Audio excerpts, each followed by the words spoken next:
Welcome. My name is Darcy Chemnitz, and I am the Executive Director of the LGBT Bar Association.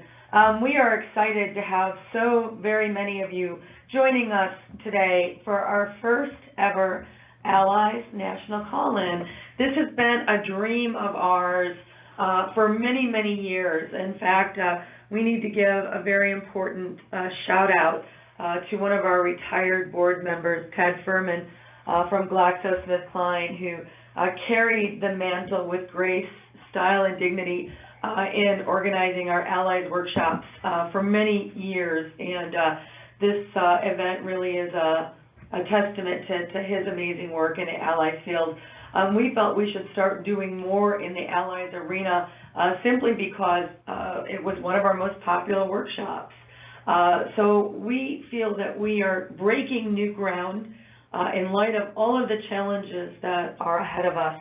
I wanted to thank you all for joining us, and I hope you will join us at our annual Career Fair and Conference, Lavender Law, which will be held August 2nd, 3rd, and 4th at the Hyatt Regency Embarcadero in San Francisco, where we will have more than 60 corporate counsel joining us, many of whom are speaking. So without further ado, I'll pass it back to my amazing Director of External Affairs, Paul Thaler. Hit it, Paul. Thank you, Darcy.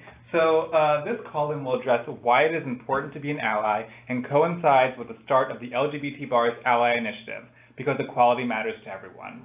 You will hear from 4 allies in the legal field who will share why they are allies and their personal stories of being allies. You will hear about their contributions towards LGBT equality. And so I'm now going to briefly list who our speakers are and a little bit about them. One is Richardson, who is Vice President and Associate General Counsel at GlaxoSmithKline. Mr. Richardson leads a team of lawyers who manage all forms of non-IP litigation for GSK. He's active in efforts to obtain civil justice reform and ensures a level playing field for all litigants. Mr. Richardson serves on the boards of the Lawyers for Civil Justice and the Product Liability Advisory Council and the LGBT Bar, and is a member of the DRI Drug and Device Steering Committee. Passionate about diversity and inclusion, Mr. Richardson is a member of GSK's Legal Diversity and Inclusion Steering Committee and is on the Admissions Committee and Advisory Council of the National Association of Minority and Women-Owned Law Firms and is GSK's representative to the Inclusion Initiative. Next, we have Adeel Mangi, who is a partner in the litigation department at Patterson Belknap in New York, concentrating his practice in complex commercial disputes. Adeel was named to Euromoney Institutional Investor PLC's benchmark America's Leading Litigation Firm and Attorneys inaugural Under 40 Hot List, and he serves on the board of directors of the Legal Aid Society, the LGBT Bar, and the Muslim Bar Association of New York, and the advisory board of the Alliance of Families for Justice. Next, we have Michelle Ifill, who is Senior Vice President and General Counsel of Verizon Corporate Services. She is responsible for primary legal oversight and support of Verizon Corporate Information Technology Organization and the Chief Administrative Office, including sourcing, real estate, and fleet management. Ms. Ifill is a founding member of the Legal Diversity Council, as well as a member of the Corporate Council Women of Color, the National Bar Association, and an advisory board member of the Ron Brown Scholars Program. Ms. Ifill received a Bachelor's of Arts in English and American Literature from Brown University and her law degree from Harvard Law School. And last but certainly not least is we have Jennifer Carrion, who is a legal recruiting manager of Mintz Levin. Jennifer oversees non-member recruiting firm-wide. In this capacity, she oversees and coordinates all aspects of lateral associate, counsel, off-track, and entry-level recruiting, including developing and leading efforts in diversity recruiting. Jennifer is intimately involved with diversity working with the Diversity Committee leadership to strategize on best practices for recruiting diverse talent. Specifically, she's been instrumental in the firm's recent increased support of the National LGBT Bar and its annual conference in Career Fair Lavender Law, as well as coordinating firm support beyond the annual conference. Most recently, Jennifer and her team collaborated with the Diversity Committee to host an LGBT Bar Law student reception, the first of its kind for the firm and one that will continue as an annual event. So with that, I thank all of our speakers very much for taking the time to do this today. And I just want to ask all of our listeners listening in that if you have any questions, please email them to me. That's paul@lgbtbar.org. Again, my email is paul, P-A-U-L, @lgbtbar.org. and we will try to make sure that we get to your questions before this call-in is over. So now, after that lengthy introduction, I think I want to get started with some questioning. And so I think to each of you, I would start with a broad opening question, which is to tell us your story, to tell us why you're an ally, why you think it's important to be an ally, and how you show that you are an ally. So I think perhaps to start, Rick, could you maybe tell us a little bit about yourself and answer some of those questions? So I'll start with my path to LGBT allyship, and I would describe it as more evolutionary than as a result of any kind of transformative event. It involves a lot of help from mentors along the way. If there's a central theme to it, I'd say it's probably proximity and honest conversations. Since I'm on the phone and you all can't see me, I'll describe myself. I'm a straight, cis, white male in my late 50s, kind of about as non-diverse as you can be in this country. I grew up in the 60s and 70s in the North. In my community and school, there were a few people of color, at least that I was near or had any encounter with, and I did not know any out LGBT people. My parents were socially liberal and espoused sort of general equality principles, but they weren't active allies in any way. They left me with a sort of a foundational belief that people should be treated equally, but not a passion really to do anything about it. But over time, that evolved, and I'm just going to hit a few of the points along the way that sort of helped that evolution. Sort of one of the first things was a message from my mother. She was a very smart woman, brilliant, wanted to be a scientist, bridge builder, engineer, bridge builder, but she ended up being a stay-at-home mom who waited on my dad hand and foot. And she one day she looked at me and said, you know, don't expect this from your wife. When you grow up, it's not going to be that way. And so I think I got a first early message from with regard to gender equality from her at that point. Later on, through my parents' extensive travels, I got messages on geographic diversity because as we traveled, they showed me that people lived in many different ways in many different places, and there was not one right or better way to live, just different ways to live. A message that was reinforced when I went to college, a small liberal arts school, approximately 500 students, but we had students from over 30 countries from 6 continents, and so there was just every kind of dress, faiths, dietary habits, languages you can imagine on this campus, and it was a very comfortable, warm place to be, and I think that laid a foundation for me as well. In the late 80s, I learned that my cousin was gay, but I rarely saw him, and we didn't talk that much about it. So, I didn't learn or develop much more understanding from that information initially. Although we certainly, would get together with him and his partner from time to time. My first in-house job, and it was in the early 90s, and my boss was a brilliant woman who looked for opportunities to work with women lawyers and lawyers of color, particularly those who owned their own firms, and she introduced me to many of them, and that began to move me up the learning curve, where I started working together with folks on complex matters and spending a lot of time with them and hearing their stories and beginning to see the major inequities and micro inequities that I'd previously been oblivious to, but were rampant in their lives and their experience. And then in the mid-1990s, one of my favorite outside counsel told me she was lesbian. We didn't talk much about it at the time, but she just went on doing some of the best work of anyone I was working with at the time. But it piqued my curiosity, and it kind of caused me to resolve to learn more. And a great opportunity to learn more came when we had seconded to us an external lawyer who was lesbian, and we did talk. We had long, rambling conversations, learned about her growing up in Florida, what her childhood was like when she first realized she was lesbian, how she came out to her parents, how they received that, her dating experiences, how she found a gay boy to go to the prom with, her hopes, her dreams, even investment ideas. In fact, so much that we ended up buying a beach condo together. At the same time, sort of overlaying all this was an increasing awareness of the rhetoric of hate and judgment in America, and I just felt that couldn't be right. So I became a regular attendee at diversity conferences, became part of the leadership of the legal diversity team in our company, marched in pride parades, got involved with our company's LGBT employee resource group, and actively sought out conversations with people who were different from me in some way or another. In addition, I more actively began to look for ways to help advance the careers, of and improve the lot of women, people of color, and our LGBT lawyers. I think those activities provided me so many great opportunities to have real, honest, open conversations with diverse lawyers of all kinds. And from time to time, they would honor me and humble me by introducing me to their networks, which in doing so, they were sort of implicitly trusting me and vouching for me as an ally. And those interactions really reinforced my desire and commitment to diversity allyship in general in a lot of different arenas.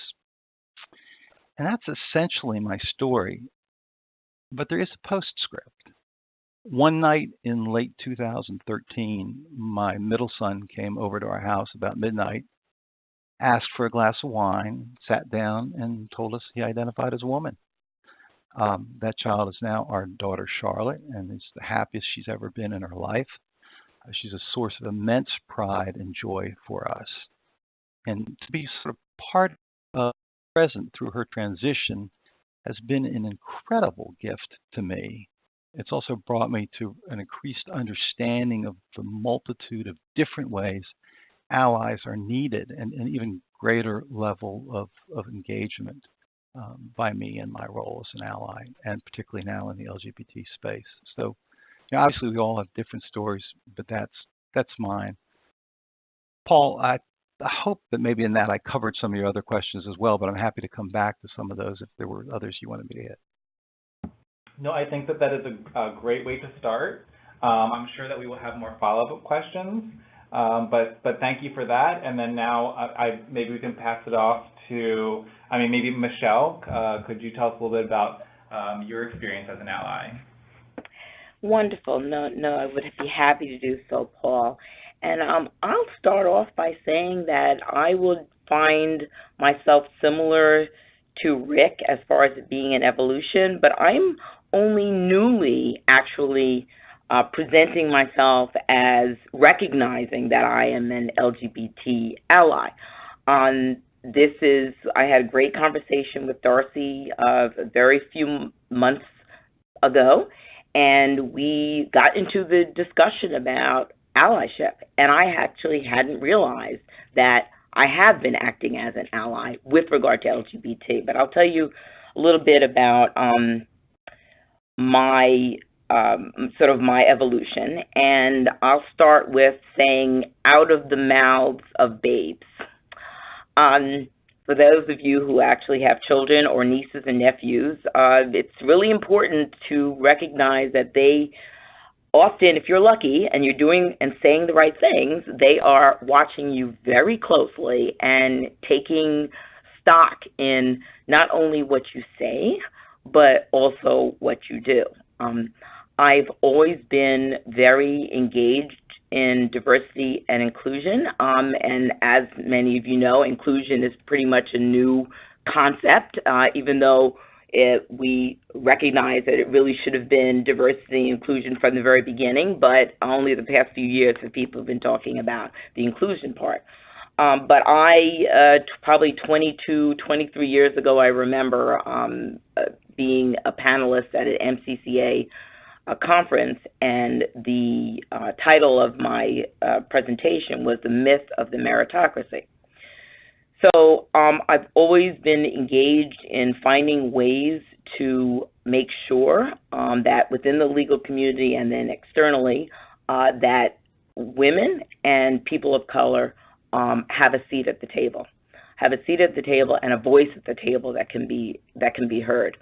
Because of my engagement, my daughter's entire life around D&I, she was taking very close heed. I was always one to speak about the importance of not being a bystander. If you see something happening that you know in your core is not right, we all have a duty to speak up and do something about it. What I found is my daughter, who's now 16, found where she wanted to use her voice, and that was with regard to being an LGBT ally. And she did that, she was probably around 10 or 11 years old, where totally on her own, no discussion with me or her father or her siblings, she decided that she was going to recognize the Day of Silence, which is, I believe, the second Friday of every April. And she was in middle school, and she decided that she was going to tape over her mouth, and she was going to support her friends in the LGBT community. And these friends came from her love of theater. And she had been in camp as well as involved with various theater groups from the age of about 6. And as we know, there is a large population of LGBT within the theatrical community. I don't have a good understanding why that is the case. Maybe there is more acceptance in that arena, but Jasmine, which is my daughter's name, really did attach herself to recognizing all the injustices that she was seeing with regard to the way the community had been had back then and still are being treated. She spends a lot of time with me talking about how much of the violence that is against the LGBT community goes unreported.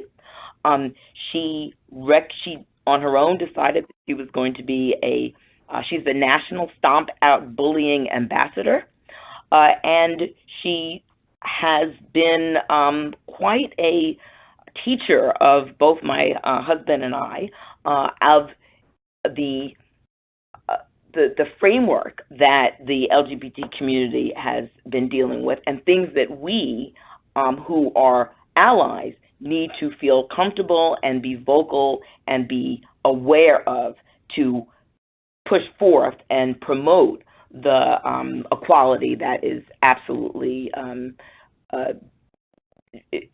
needed within the this country and the world at large.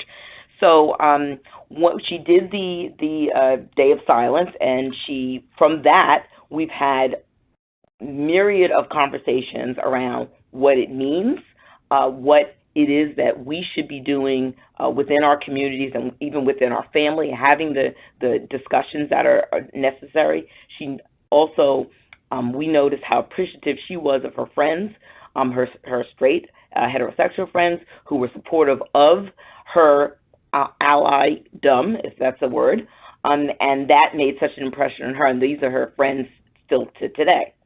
So once I realized how much of an ally she was, and that just made me more active. And so in addition to my work around women of color and people of color and women, I now have been much more active with regard to the LGBT community. And that, again, is an evolution, and it is relatively new, but I'm very proud and happy to be now engaged. So, Paul, I think that would be my opening statements for now. Thank you, Michelle. Thank you. Perhaps next we can go to Jennifer. I know that you probably have a lot to share as well. Sure. I will certainly tell my story. And until I got the request to sit in on this panel, I didn't identify as an ally. But when I received the invitation, I kind of went home and thought about it, and I'm like, wow, I guess I can be considered an ally. And I actually was bragging to my friends, I'm like, this is pretty cool. So I, unlike the rest of the panelists, I am not an attorney.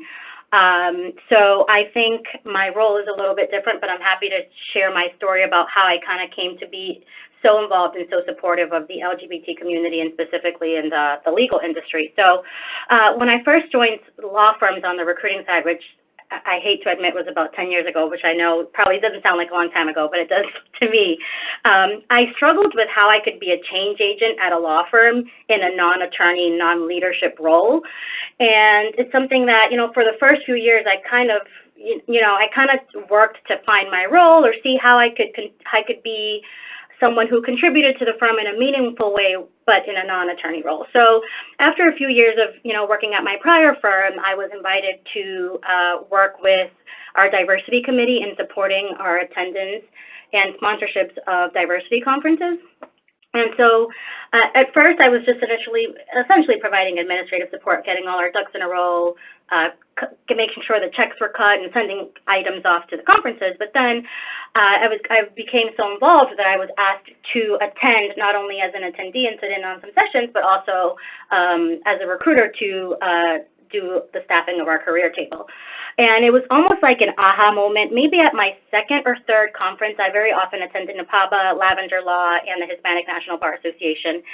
And I believe it was my third or fourth conference time attending one of these that I kind of had an aha moment. And I'm like, oh my gosh, I found how I can be a change agent at my firm. I can identify, recruit, and hire more diversity to the firm, and it's something that had been a goal of mine always as a recruiter, but I found that I could be more proactive and more strategic about it, and that I could also get my attorneys involved in it. So going to those conferences, after attending several of the conferences,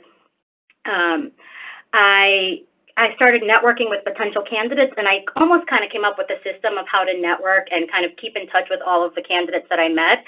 And I found that I was uniquely positioned to change the firm, the number of LGBT or just in general diverse attorneys at the firm. So I began by, and it was I look back at it now and I'm like, wow, I'm surprised that I was able to, that I even mentioned it. But I essentially spoke to our hiring partners and managing partner about implementing a Rooney Rule of sorts at the firm and saying, hey, I'm going to make a requirement that 1 in 5 of our candidates are diverse.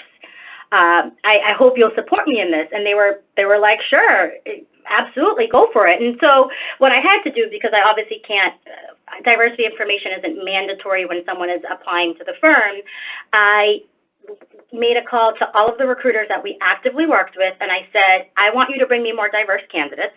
I will give you exclusives on searches, but I needed a more diverse pool. And as a result of that, we were able to increase our diversity with LGBT and people of color.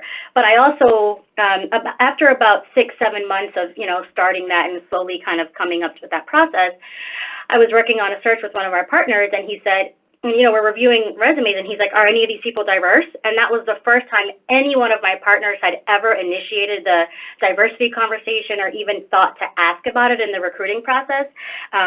So that's just how I identified how I could kind of be a change agent at the firm. And now fast forward to, I've now been at Mintz Levin about 3 years, I kind of strong-armed myself onto diversity here, and I said, listen, there's more that we can be doing. And honestly, I feel like our attorneys here, and they've been very vocal about this, our LGBT attorneys kind of take it for granted because Mintz Levin, especially our Boston office, has got a good number of LGBT attorneys, so they kind of take it for granted, and they feel like there isn't more that they can be doing.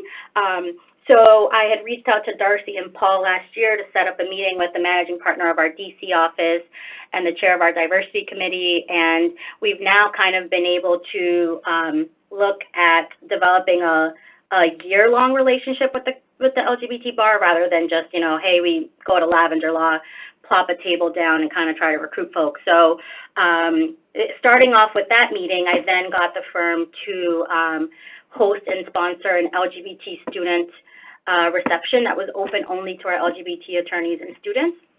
And I've noticed that the firm is receptive, and our attorneys are receptive as long as there's someone to kind of help them push helping them push it along. And so I feel like I became an ally kind of by strong-arming myself into it. But I was shocked at how supportive the firm was of my role, and how willing they are to kind of push the envelope and kind of moving this forward. So I don't know if that answers the question, but hopefully it does. No, that definitely does. You're great. Yeah. And Darcy summarizes it well. So certainly, thank you for that. And then I want to make sure that we also speak to Adeel and hear from him about his work as an ally. So Adeel? Sure, Paul. So hi, everyone. My name's Adeel Mangi. I grew up in Karachi in Pakistan, which is a city of 18 million people. I left there when I was 18 to go to college and then train as a barrister in England, and then came to the U.S. To do a master's degree with no intention of staying. But 17 years later, I'm still here. So I would say my path to allyship here really came about in a couple of different ways. One was as an LLM student here, because I had no intention of staying, I spent all of my time focusing on things that really don't have any practical application to the study of law. So I spent a lot of time doing, studying Islamic law and things like that I was never really going to practice in here, but which I found interesting and had an opportunity to look at. And as I did that, as a Muslim, I was studying my own faith and discovered rich veins of classical jurisprudence and study on Islamic themes of social justice and fairness and inclusion and diversity. And I had an interest in particular on how those precepts intersect with LGBT issues, and was very interested to study it and find that, in fact, in my view, and people have different views on this, there are no Islamic primary sources that contain any kind of prohibition or condemnation on being LGBT at all. And to the contrary, there's much about the same themes of inclusion and diversity that we all believe in. So I started with that educational grounding as a young graduate student, and over time, of course, as I lived here as an immigrant in the post 9/11 era, I became very conscious with an outsider's perspective on what was happening in the country, that there seemed to be natural kinship between the LGBT and Muslim communities, in that long before the current era, these were both communities that many people felt it was perfectly legitimate to pick on and ostracize and delegitimize, and to do it with no shame, or to do it proudly. And so it struck me that these communities, which of course overlap as well, because there are plenty of LGBT Muslims, but these communities really are natural allies, and should and must be standing together. And so slowly over time, I started to find ways to implement that. And when I was using Facebook, for example, I had many passionate discussions and debates with others in my own community about that issue, and exchanging correspondence with imams on listservs and the Muslim community about these issues, and pressed both the theological arguments, and also pushed the practical civil rights and finding common ground propositions. I'm very proud of the fact that the American Muslim community has been standing with the LGBT community for years now. I mean, here in New York, in 2010, when marriage equality legislation was being debated, and was a real, genuine debate. It was not a sure thing that would pass. The Muslim Bar Association of New York was the only religious bar association that came out and endorsed that legislation.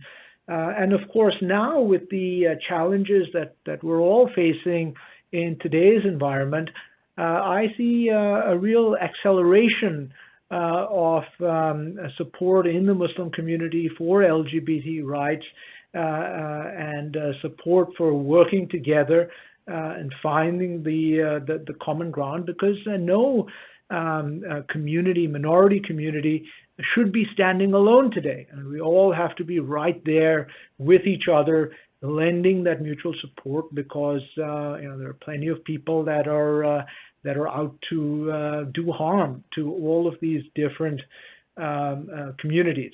So in terms of role as an ally, it's very much my hope that in today's world we can break out of those silos of addressing only the issues that address us personally or address our own communities, because it's only by standing together that we can really impact these things on a national scale. And going to Michelle's point about children, look, I have two kids. They're 5 and 7. And about a year ago, a discussion came up about family structures. And, I said to him, sure, you've seen what your family looks like. And there's some families that have 2 dads, and some families have 2 moms. And they thought about it for a minute and said, okay, and moved on from there. As simple as that. I think that's beautiful. And that gives me hope that even in today's environment, where there is a lot of ugliness all over against lots of different communities, we're moving in the right direction. And I think with allies working together, we can get there. That is such a great, this is Darcy from the LGBT Bar, Adeel. That was such a great way to round out the comments that were made. When we were working for many, many years against the don't ask, don't tell policy, we often said that what we need is for people to tell their stories. And that's really how adults learn, is by hearing these kinds of comments, finding how varied and different each of your experiences have been, but then asking questions. And so we do encourage people to send emails to your email. Yeah. Which is paul@lgbtbar.org. We've got too many questions actually now, but what we will do is we will forward these on to some of the speakers that reference, so that, and don't hesitate to look our speakers up on LinkedIn and find and build authentic and true community. Maybe we can go from telling your individual story to a more practical or more prosaic kind of an approach to it. Jennifer gave some practical applications on how she has tried to give a leg up or identify people within the LGBT community and pursue diversity and inclusion. I know each and every one of you has some type of a practical story, whether it's simply talking to the different looking person in the room who may not be gender conforming, which is a simple way of doing it, or just learning to speak the language a little bit better. So what's a practical kind of a way, Rick or Michelle, a practical way that you can think of that will help pursue diversity, whether it's LGBT diversity or women's issues, which of course are preeminent to lesbians within the community? What's your favorite way of practically moving the needle on diversity issues? This is Michelle. I'll take that quickly and just speak a moment about a program that we have instituted here at Verizon in the legal organization, which we have named Engaged Excellence. I don't know if anyone on the bridge is familiar with it, but you can Google it and you'll see a few articles in the MCCA magazines and elsewhere. And Engage Excellence is a law firm diversity and inclusion initiative that Was started about 3 or 4 years ago between Verizon, General Mills, Walmart, and DuPont.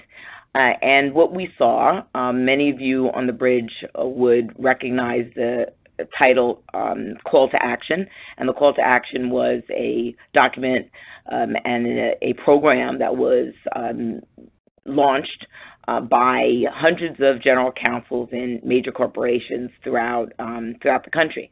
And the focus of Call to Action was to move the needle and force our law firms to hire, promote, and encourage diverse lawyers to stay within the firms. And the way they would stay within the firms is if they were actually able to get billable hours and be trained and to get the exposure that's necessary within the firms to be able to move up.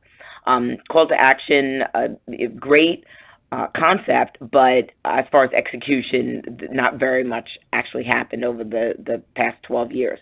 And so Engage Excellence was launched to put money where the words were on the paper.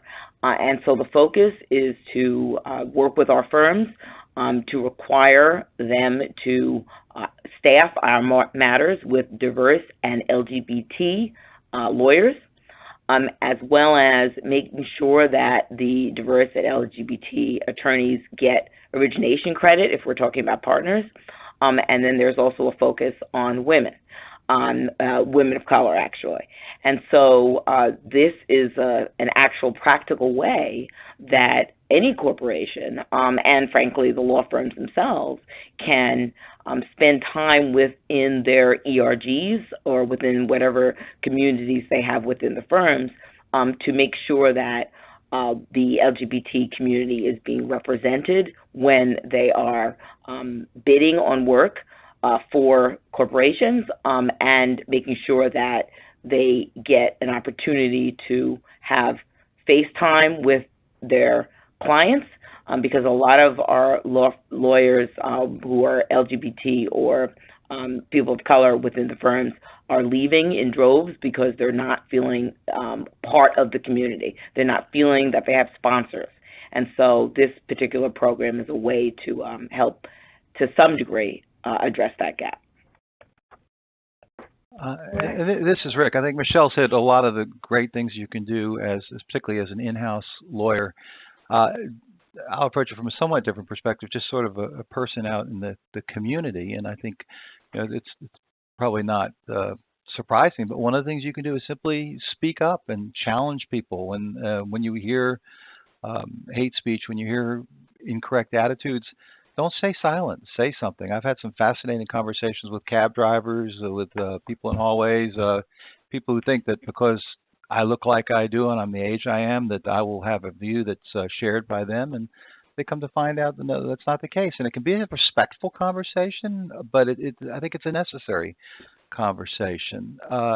Another thing one can do that we've done is engage.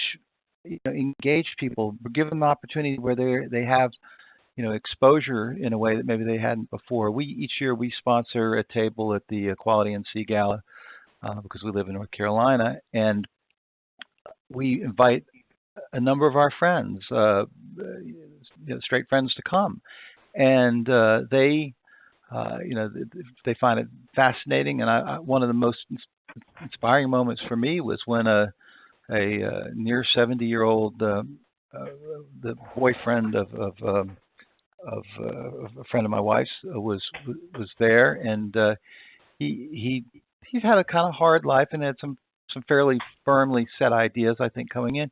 And he just, at the end of it, he really nearly broke down and just said, "This has just been the most incredibly moving experience to be in a room where there's just so much love."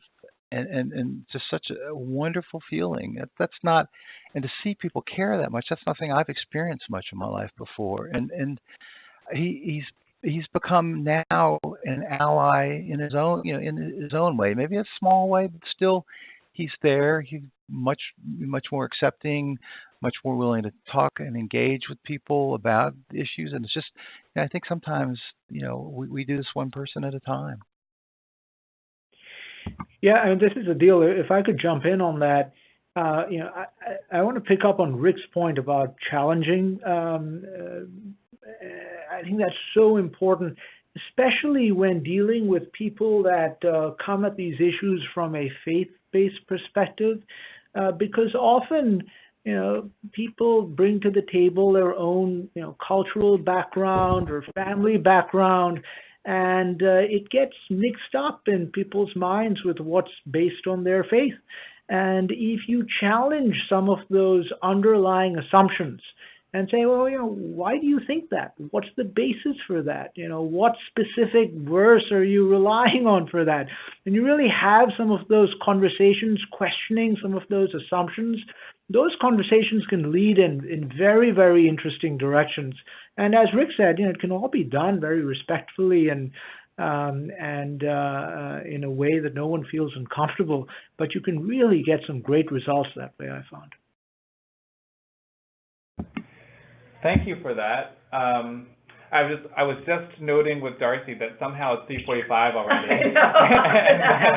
And I don't know how this happened. So I think because we're so close to the hour mark already, I did want to pose a question to all of you that if you have one real pearl of wisdom, one main thing to take away for our allies who are listening about what they can really do to help the LGBT movement or really the movement for more diversity in the legal profession, even stated more broadly, but really what is that?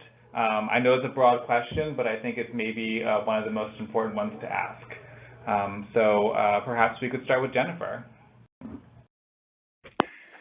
Sure.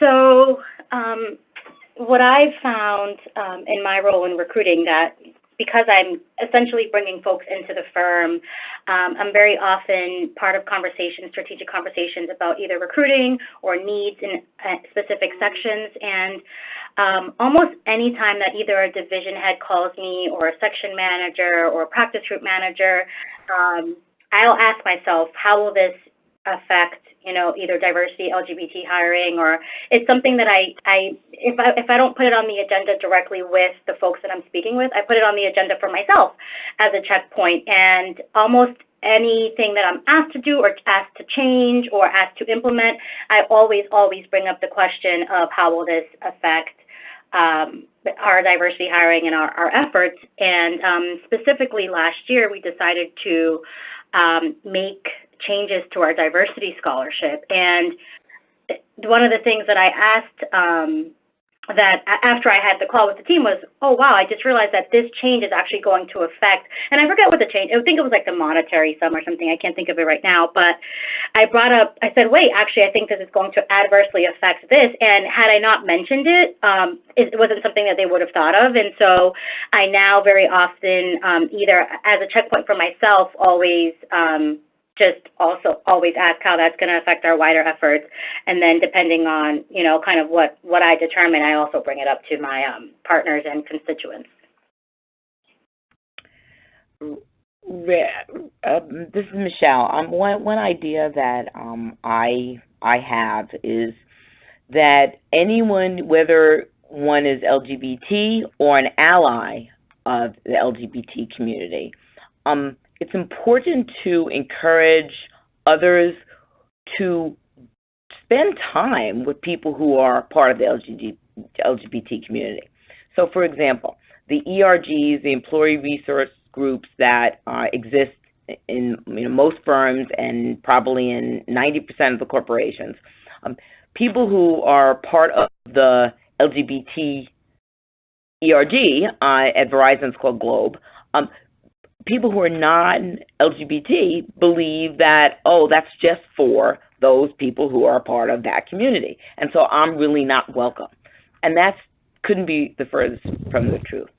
And so it's important to let the people who don't feel like they're part of it, to embrace them and bring them in to the community, because that's a way for them to bridge that gap that exists between a particular group versus another group. And that's what we need to get away from. And I really applaud Adeel's comments that we all of these various, quote unquote, minority groups need to band together.